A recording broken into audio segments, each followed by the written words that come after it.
Well, good evening, ladies and gentlemen. Welcome to another edition of Seen Beyond and Through with Monty. Right before you is a noted performer, Rupaul, better known from Rupaul'S Drag Race, and in the past, a part-time singer. But as of today, that is not the reason why he is making news. He is making news because RuPaul has chosen to delete all of his social media accounts. Now, RuPaul, or someone very close to the icon, chose the beginning of the recent holiday weekend to do an unprecedented social media purge. And by purge, we mean total eradication. As of this writing, RuPaul is no longer active on Twitter at all. The account RuPaul simply doesn't exist. Over on Instagram, RuPaul's account remains active, but it no longer has any post or tag post at all. So why did RuPaul delete Instagram? And were some racially insensitive posts from 3 years back part of the reason? The whole thing started on July 3rd when several Instagram users noticed that it looked like RuPaul was deleting all of his nearly 900 posts, one by one. Here's a video from a Mexican fan who suggested that someone might have hacked the account.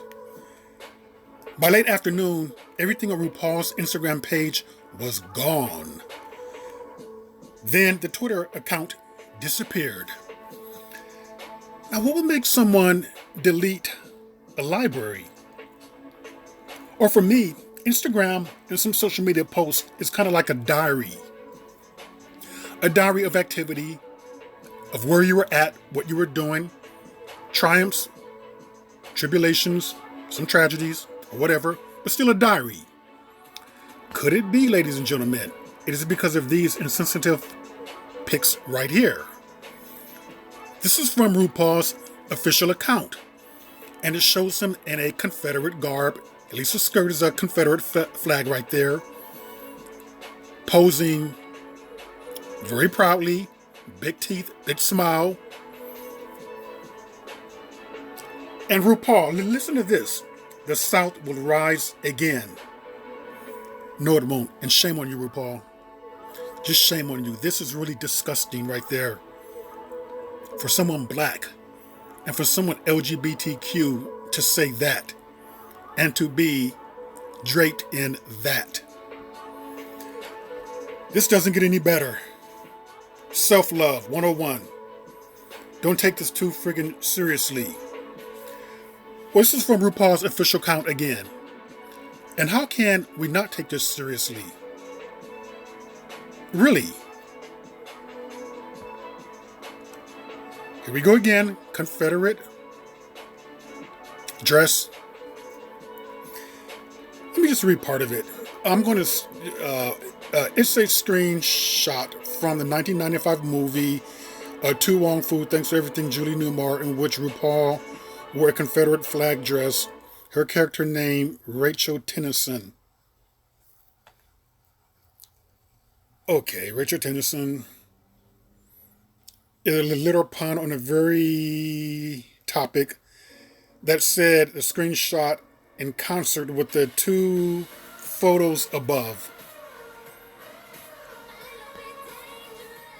My calling the question, just how seriously one ought to take the topic of Rachel Tennyson.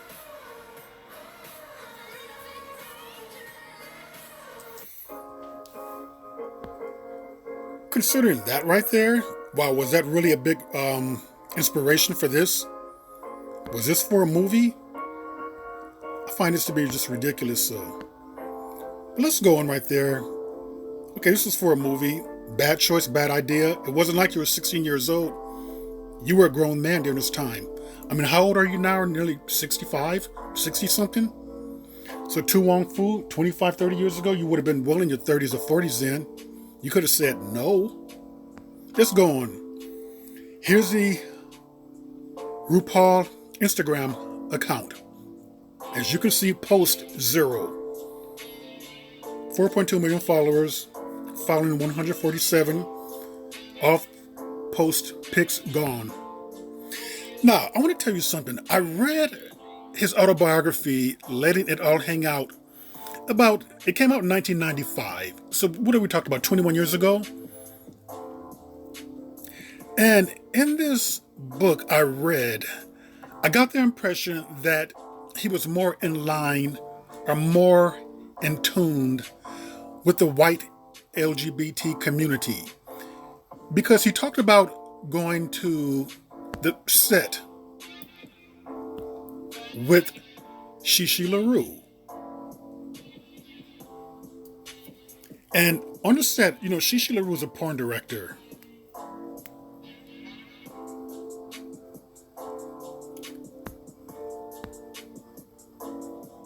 And they were friends. And he talked about how during the porn scenes were filmed, that Shishi obviously would allow him to watch on the set. And he talked about how hot the scenes were. And these were white actors.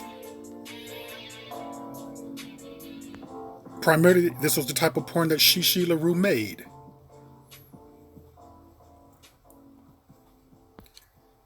And it doesn't really surprise me that RuPaul will be more in line with this part of the LGBT community as opposed to this part of the LGBT community.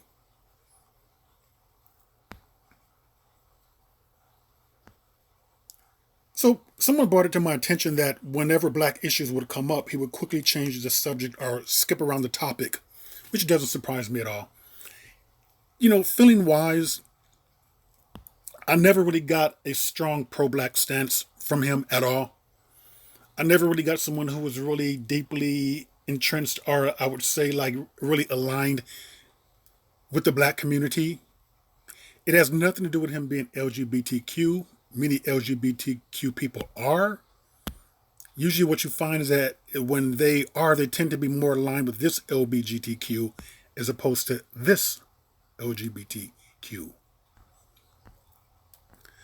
So therefore, the whole thing about going on the set with Shishi LaRue, finding the men attractive there, finding the type of porn she did attractive there, not surprising at all. And we have other members of the LGBTQ community who obviously are more in line with the rainbow flag as opposed to the flag with the brown colors in it. And these types of people tend to make derogatory and disparaging, and they love to bring out how homophobic the black community is.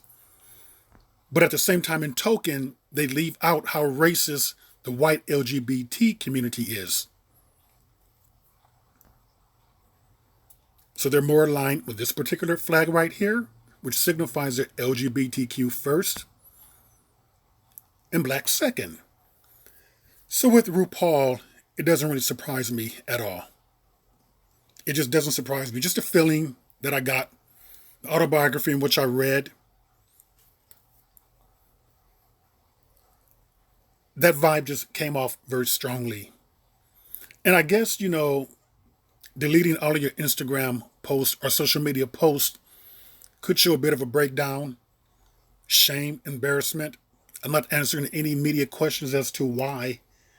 I'm not addressing any of the blackface issues, the Confederate flag wearing issues at all. I just need time to rest and time to heal now, because this is just too overwhelming for me. I'm just so embarrassed now.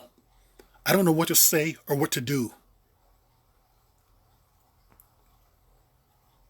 This has got to me. This is traumatizing. Well, being evil is traumatizing. Being evil is a lot. Having self-hate is traumatizing. Not being proud of who you are is a lot to deal with. From my opinion, perspective, that's all a RuPaul. You can choose to believe otherwise. I'm going to believe how I believe.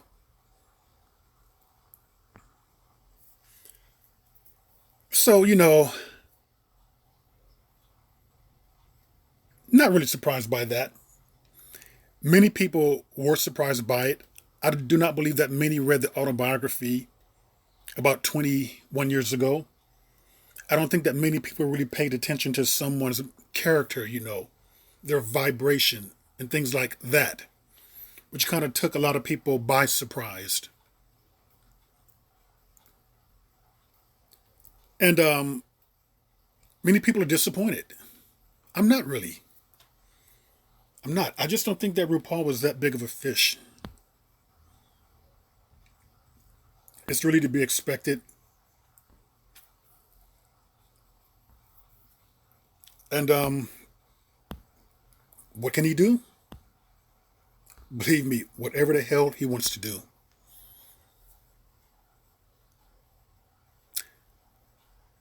Will he be missed? Not by me. I never really paid that much attention to him, after I read the autobiography.